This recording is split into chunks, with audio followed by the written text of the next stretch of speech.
Elwyn Berlekamp graduated at the age of 24 with a PhD from MIT and has spent most of his career at Berkeley since then. His PhD was in electrical engineering, and his appointment at Berkeley was in electrical engineering. He has spent some time at Bell Labs and elsewhere in the meantime, but mostly at Berkeley. He's the only professor of mathematics who doesn't hold a mathematics degree here. So anybody who knows anything about the culture of our math department knows that that's quite a tall statement. He is an expert on a number of things, as you might imagine from his varied career. He is, let's see, in his research, his earlier research, he devised algorithms for decoding algebraic error-correcting codes. And they've had widespread use in disk memories and magnetic and optical memory, as well as DVDs, and they're the NASA standards for space communications. His first graduate student invented the Unix operating system in the late 1960s. Elwyn helped found several, he went part-time as a faculty member, helped found several companies, one of which is worth now more than 1,000 times what he sold it for. He was elected to the National Academy of Engineering at the age of 37, the youngest member in 1977, elected to the National Academy of Sciences, highly unusual to be elected to both. He was elected to NAS in 1999. He's also a member of the American Academy of Arts and Sciences. He's co-authored or authored several books largely on game theory, which is what he's going to be speaking to us about today. One that I've shared with my son and daughter is called The Dots and Boxes Game, Sophisticated Child's Play. And another well-known set of volumes called Winning Ways for Your Mathematical Plays, which you can get on Amazon as well if you want. I believe that Elwyn is going to speak today on the Chinese game of Go. Is that correct? And I will leave it to him for the rest. Thank you.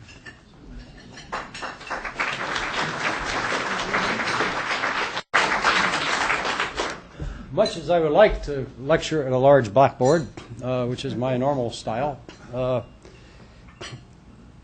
in order to reach out to varied audiences here today, I've decided to copy some of my predecessors. So I'm going to use both a written script, which I don't think I've ever done before, and a PowerPoint presentation, which I've done only once or twice. So hopefully it all works, but this is a test. This is the website of the College of Letters and Sciences today. As you know, we have many departments organized into 4 divisions. We are also the heirs of a long tradition dating back to medieval Europe, when the 2 subjects now known as mathematics were then arithmetic and geometry. They were viewed as static subjects. The dynamic form of geometry was also included.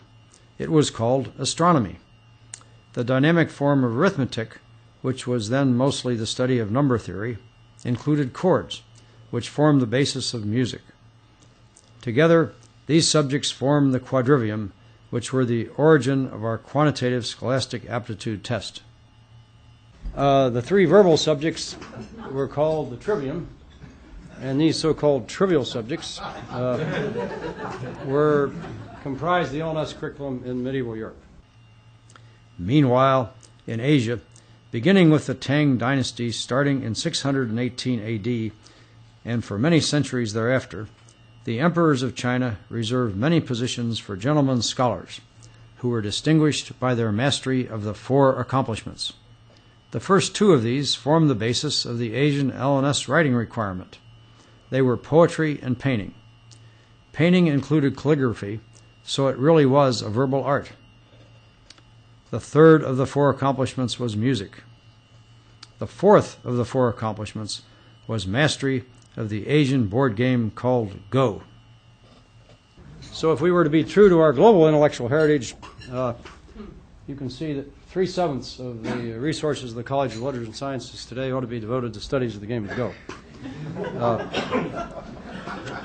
Which brings me to the topic of today's talk, mathematical Go. This is a modern attempt to bridge these traditions of the East and the West. This is the only Go book translated from English into Japanese, contrasted with several hundred that have been translated in the other direction. Our work on this book has led to many interesting interactions with East Asians and their attitudes towards theory, rules, ties, clocks, team matches, and tournament organization are still all very different from those in the West. Go is a board game with very simple basic rules, yet very sophisticated strategy. I'll first comment on a few bits of the historical background, moving quickly to the most recent century, which I think is the most relevant today. The game of Go originated in China about 4,000 years ago. Confucius regarded it as a frivolous pastime. But first the Taoists, then also the Buddhists, the court, and eventually large swaths of the entire populations of China, Korea, and then Japan came to regard Go as the ultimate intellectual challenge.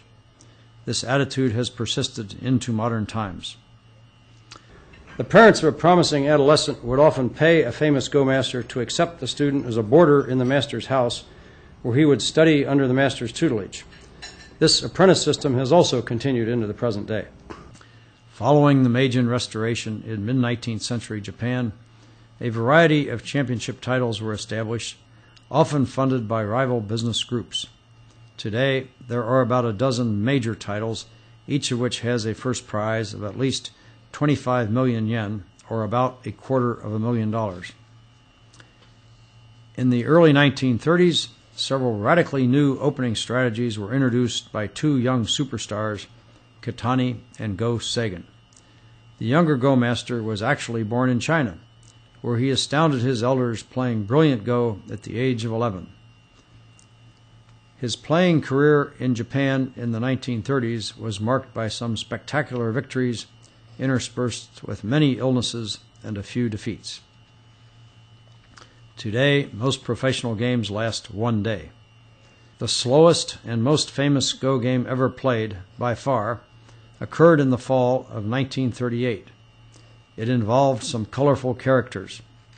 One player, named Sushai, held two major titles, and he had announced that this game would mark his retirement. His challenger was Kitani. The official commentator was Go Sagan. The sponsor was Japan's largest newspaper, the Asahi Shimbun. To boost their circulation, they arranged for this game to be played slowly over many sessions, each in a different city on a different day with many breaks. The actual game took 15 sessions spread out over several months. The winner was Kitani. The newspaper columns about this game discussed not only the plays on the board, but also the manners, the emotions, and the symbolism of youth versus age. The writer of these newspaper columns was Kawabata Yasunari. He later revised them into a very famous book called The Master of Go. He won the 1968 Nobel Prize for Literature. Following a series of more illnesses and personal crises, Go Sagan spent the years during World War II becoming a devoutly religious Buddhist. But after the war, he returned to dominate the game for an entire decade. For several consecutive years, he held all of the major titles, a feat well beyond what anyone else has ever done before or since. Sushai died 14 months after his famous retirement match. Kawabata died 4 years after receiving his Nobel Prize. Kitani died in 1975. But Go Sagan continued to find innovative new openings and to teach students well into his late 80s. This photo was taken on his 90th birthday in 2004. One of his own students, a woman named Naiwei Rui, won a major international title in 2002, more than 50 years after Go Sagan had first held them all himself. During the reign of the Gang of Four in China, Go masters, like university professors, were sent to labor in the fields. But across the straits in Taiwan, the Ing Foundation funded an international competition for children up to the age of 12, another for students up to the age of 18, and another international competition among computer programs. Ing also funded a $1 million prize for the first time the winner of their computer title is able to beat the winner of their kids' title. That prize has remained unclaimed for nearly 20 years, and I do not expect it to be claimed in my lifetime. After the death of Chairman Mao, Chinese Go recovered rapidly. In 1985, a Chinese team led by Zhuzhou Jiang defeated Japan in an international match. In the past 5 years, Seoul, Korea has emerged as the world's foremost center of professional Go. Today, there are over 1,500 players of professional rank. Here is where they are. Outside of East Asia, most of the world does not play Go. But there are strong amateur leagues in New Zealand and in England. There are also 3 pros in Singapore, 1 in Europe, and 14 in the United States, of which 7 are in California. There are several strong Go clubs on the East Coast and 2 right here in Berkeley. Games played at the local clubs usually last about an hour and a half. But to convey some flavor of the game to those of you who may be unfamiliar with it, I'll now run through a sample game at lightning speed. The game is played on the intersections of a square board. Players alternate placing stones of their color onto the board. First black, then white, then black, etc. Each player is trying to claim territory and/or capture any opposing stones that invade it. Serious games use a 19 by 19 board, but beginners usually start by playing on smaller boards of size 13 by 13 or 9 by 9. When all of the nodes adjacent to a stone or a connected string of stones are occupied by stones of the opposite color, then that string is removed from the board and is said to be captured. The first capture in this particular game occurs on move number 34. This stone is now surrounded. It is captured and taken off the board. It is then black's turn. At this point, there is a sort of a race. White wants to capture this black group, but black wants to capture this white group. But black goes first and wins this capturing race. White gives up. He decides to abandon this fight and to play instead on top of the board. Eventually, black has to come down and get these stones off the board. He does that on move 49. These white stones are surrounded by black, so they are captured and taken off the board. The game then continues. After move 52, modern players would pass. White would claim the western side of the board, black would claim the east. Before discussing this game some more, I want to show you some more details of the capturing rule. At the top, if black were to play here, he captures nothing, so that move would be suicidal. It would not accomplish anything. When black plays here, he captures 2 white stones. Black stays on the board and the 2 white stones are removed. This is a situation where black can play here, capturing 1 white stone, but later white can play back here and capture the black stone. So we now locally have a 2-move loop, where the game could go back and forth, each capturing the other stone several times. This is called a ko. There is a special rule in Go which prohibits the immediate recapture of a ko.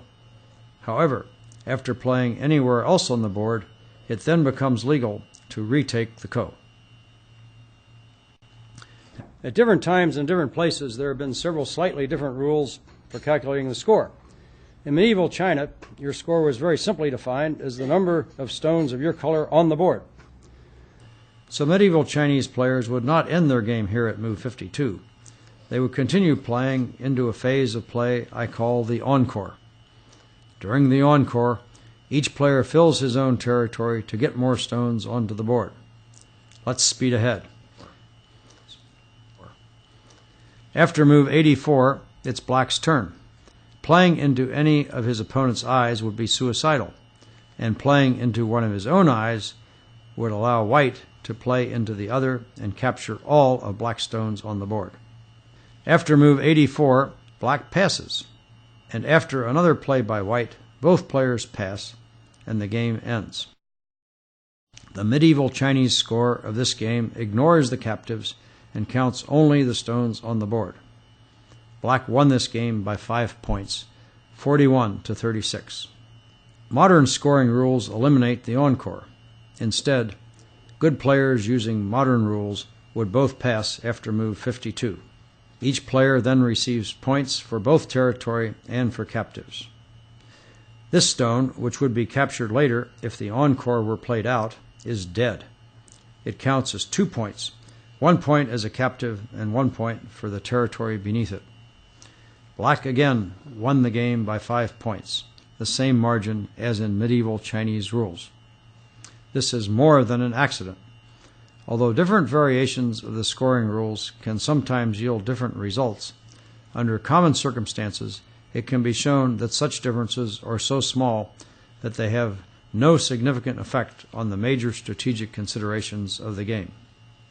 There is now also a North American scoring system, which somewhat splits the minute differences between the traditional Chinese scoring and traditional Japanese scoring. A key feature of these North American rules is that they impose a 1-point cost on each pass move. In this particular game, the players were of nearly equal strength, and Black won largely because he got the first move. To compensate for this advantage, since the 1940s, it has been common for White to receive a bonus of some specified number of points called the komi. Throughout the second half of the 20th century, in Japan, the komi was specified to be 5.5 points. So here we have 5.5 extra points awarded to White. With that komi, White would have won this game by a half point. Here is a typical position taken from a popular Go book. Some pundit might say that he thinks the move at A is relatively small, but D is big, while C is even bigger. My initial attempts to quantify such statements led to considerable frustration. Great Go players don't want to engage in numerical discussions. They only want to play Go. So, in the mid-1990s, I devised a new variation of the game called Coupon Go. This game compels the players to make quantitative decisions. This particular game began with an empty Go board and a stack of 40 coupons. The values of the coupons are 20, then 19.5, then 19, and 18.5, all the way down. White also received an initial komi of 9.5, roughly half the value of the top coupon on the stack. At each turn, a player may choose either to take the top coupon, which is then added to his score, or, if he wishes, he may instead play on the board. So let's watch the opening of this game. Black goes first, and off they go, both players initially taking coupons. Black was Zhuzhou Jiang, the same player who led the Chinese to their 1985 victory over Japan. White was Naiwei Rui. She is the student of Go Sagan, who, in 2002, became the first woman to win a major international title match in open competition. Both players thought the first moves on the board were worth less than the 15-point coupon, but more than the 14.5-point coupon. But after these first three corner moves, Zhuzhou took the 14.5-point coupon rather than the fourth corner. This game, by the way, was played right here in Berkeley at the Mathematical Sciences Research Institute. Most professional games entail between 200 and 300 moves on the board, and this game was no exception. I'll now skip ahead from move 21 to the position after move 267. At this point, all coupons down through 1.5 have been taken. It turns out, analysis of positions such as this is simplified if, down here below the bottom of the board, we assume that instead of there being only coupons spaced 0.5 apart, the stack of coupons remaining down here were so thick that the difference between successive coupons is infinitesimally small. For example, in this picture, we see a stack of coupons spaced only 1/1000th of a point apart. Here is the position on the board at that time. I have marked the dead stones, which are destined to be captured, with 2 marks. A good Go player who studies this position for a while can see that it can be partitioned into several independent regions. Although some fighting remains in each of these regions, the game is far enough along that the fight in any one region does not have any direct impact on what's happening in the other regions. However, it can be fairly hard to figure out which regional fight is the most important. To illustrate this, I'd like to focus only on these two regions where the battles are of special interest. To illustrate this, I've flipped the colors in the northwest corner and then moved the two corner regions into a 13 by 13 board. This then becomes the basis of an illustrative problem which I contrived to illustrate some of the theory. Now it turns out that a thick stack of coupons enables us to give more precise meanings to several traditional Go terms, such as sente and gote. These have to do with whether or not you have to respond to your opponent's last move. In modern nomenclature, we start with a definition of local temperature. With a very thick stack of coupons, the local temperature is the value of a coupon at which a perfect player would be indifferent between taking the coupon or playing the move on the board. This is the same position on which we now show the local temperatures of the various moves. A red temperature is a move that's good for white. A blue temperature is a good move for black. A purple temperature is a good move for either player. We have a theorem which states that when there is an infinitely thick stack of coupons, if your opponent makes a move which locally raises the temperature, you should treat that as sente and respond locally. But if his move does not have sente, then you can play well by just playing the hottest temperature on the board. I'll show you how this works out. Of course, as you play, the temperature changes. Right now, the hottest temperature on the board is over here in the southwest corner. So black plays move number 1 here. That lowers the temperature. The next hottest move is then over here. So white plays move number 2 there. It raises the temperature. Once the temperature is raised with a sente move, it doesn't matter how high it's raised to. The best move is to respond, which is what black does. Then white plays move number 4 here. The local temperature has now gone down to 11/12 of a point. But elsewhere there are bigger moves with temperature 1, so they get played next. This one raises the temperature again, and the response brings the temperature back down. Soon the hottest point oscillates back and forth. This one went from 7/8 to 3/4. This one is now 5/6, but it goes down to 2/3, which makes the other one higher. The expert players are not responding locally. Black is busily playing in the southeast, while white is busily playing up there in the northwest.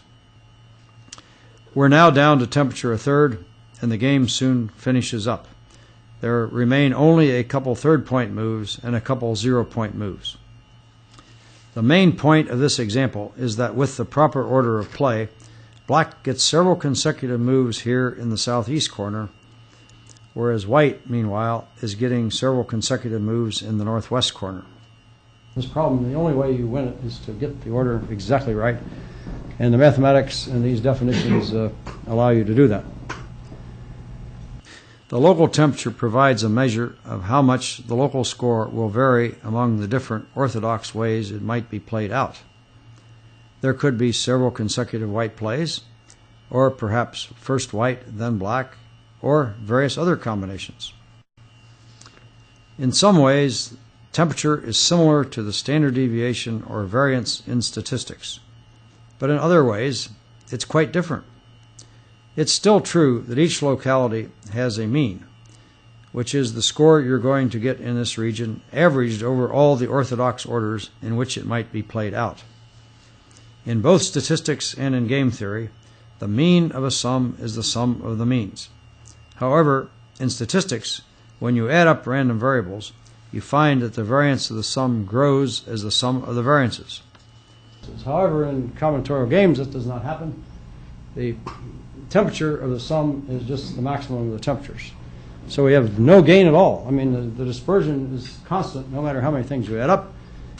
In this sense, combinatorial games are much sharper than probability distributions. A situation which will baffle traditional players is when you have a move which is neither sente nor gote. Such a move does not change the temperature at all. Perhaps the local temperature is precisely 1. You make a move, and the temperature is still 1. It does not require the opponent to respond, nor does it decrease the local temperature. This requires a more complicated analysis, which traditional Go players don't fully understand. They want every move to either have sente or gote. They will go to great lengths to get right answers. They succeed in most cases, but their methodology is not able to distinguish between very close choices.